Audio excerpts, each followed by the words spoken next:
This is the Syrian border. And inside this area, protected by the Israeli Defense Forces, you're going to see something we haven't covered yet, but it should be. The IDF brought us to this medical center. It's staffed and operated by FriendShips, an American humanitarian relief organization.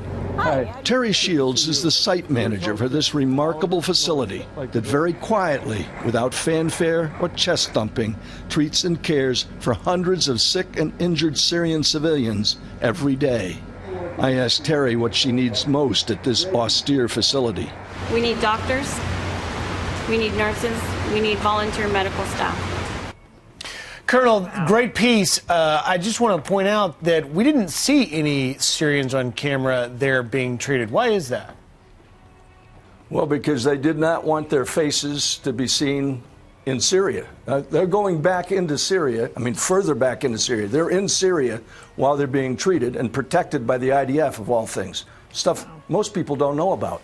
And when they go back home, they would be targeted for being collaborators, simply for trying to get a sick kid some medical treatment, or maybe a blanket, or perhaps cold winter clothing because of how cold it is out there. And we were mighty cold when we were out there. You notice I got tongue-tangled while I was talking to him. Look, this is one of the best good news stories to come out of the conflict that's gone on for over 6 years inside Syria.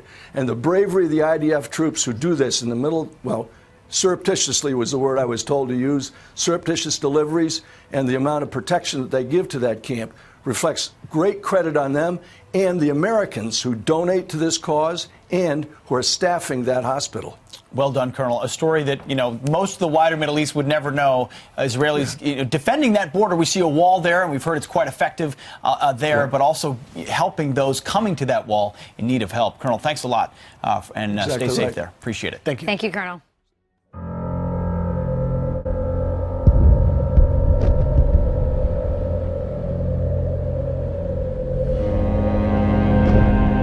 The Syrian civil war has been one of the most complex and convoluted wars in recent history.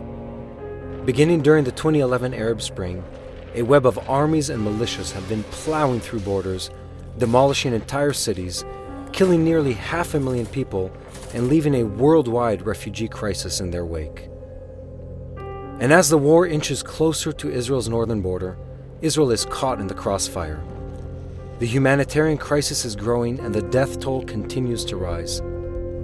But it's when the night seems to be at its darkest that the light must shine through.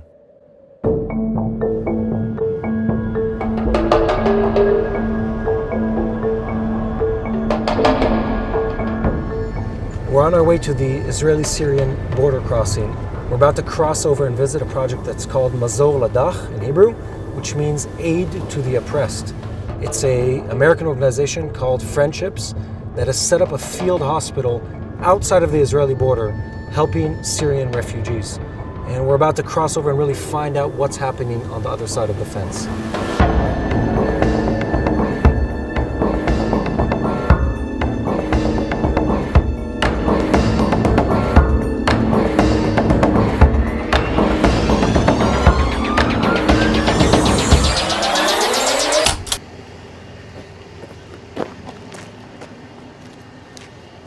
We've just crossed in from Israel into what is Syria, and we're walking into the camp. Can't tell you exactly where we are, but we're walking into Syrian territory. We're walking into this outpost, which is this clinic, taking in patients, Syrian kids, parents, giving them medical care and sending them back out. ما في علاج يعني عند ناطق مشافي تقريبا معظم المشافي تدمرت خالص. بعض الأطباء ماتوا في المشافي وبعضهم سافر خارج البلاد خوف من الضرب والحرب والدمار. فصار عندنا ينقصنا الطبيب، ينقصنا الممرض، ينقصنا الأجهزة. המצב ההומניטרי בסוריה מעבר לגבול קשה, ומתוך ההבנה הזאת הוחלט להקים את מנהלת שכנות טובה. This is FriendShips Camp Ichay. We're here to help the Syrians. מדובר במחנה שהוקם על ידי ארגון סיוע אמריקאי שפועל איתנו ולמעשה כל יום נכנסים כ-50 אזרחים סורים, גברים, נשים וילדים. المشفى عم تقدم خدمات جيدة، أدوية، عم تقدم طبعا ألعاب للأطفال لأنه احنا في منطقة سيئة جدا تنقصنا كل الأشياء. الأمراض تقريبا شفناها بهاي المشفى خلال ال4 شهور اللي مضت يعني. ראינו פה ילדים שנולדו לתוך מציאות של מלחמה, מגיעים לפה ופשוט נהנים. קופצים בטרמפולינה, אוכלים פופקורן וגם נבדקים על ידי רופא. Israelis in the Golan Heights have provided clothing and housewares and things like that for the Syrians. We're here to help them, with all their needs. بحب أشكر السعيد. بالعكس داوينا وحطينا وجبنا الأطفال وتعانوا فينا ومعاملة كثير كويسة. We want to give the children a place to come to where they can just be children.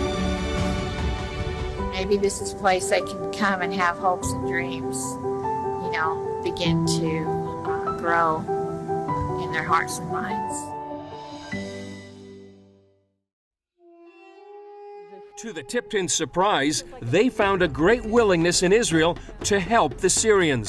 We were trying to find a way through Lebanon or Jordan to get goods into them, and it was a dead end. So we started working with our friends here in Israel. We had no idea that we would run into such a loving friend in Israel, that they would have the same vision for helping these people as we did as Christians. So we have Jews helping Christians to help the Muslims.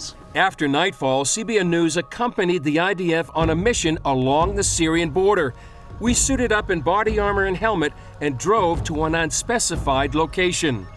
It's here, very close to the Syrian border, where Israel's Good Neighbor Project delivers tons of humanitarian aid to needy Syrians nearly every night. Today we are putting 10 tons of flour for Syrian people. You can see the tractor taking all the flour from the big truck. We are doing it each day, 7 days a week. Major A oversees the Good Neighbor Project here on the border. We've hidden his identity for his protection. We deliver a lot of food, a lot of things for children, from toys, clinic things, all the basic food things. We deliver the things near to the fence, and they are coming and taking them. Fighting has killed almost 500,000 people and left countless others wounded and homeless. Yet Syria maintains its stance against Israel. So why help? This is the right thing to do, and this is what Israel country do. I love to do it. This is the best thing that happened to me in this duty. Major A says about 250,000 Syrians live in the area that benefits from these deliveries. Does he think they'll remember the kindness when the war's over? I really don't know, but I can hope that they remember. And just as the Israeli support surprised the Tiptons, Major A has been surprised by the Christian help. They are lovely people. This is the first time that I saw that a human being can be so generous and so brave and so warm and can give a lot of love. Today in the clinic, it's a Christian that make things happen with the Israelis, with the Jews, for the Muslims. Chris Mitchell, CBN News, along the Israeli-Syrian border.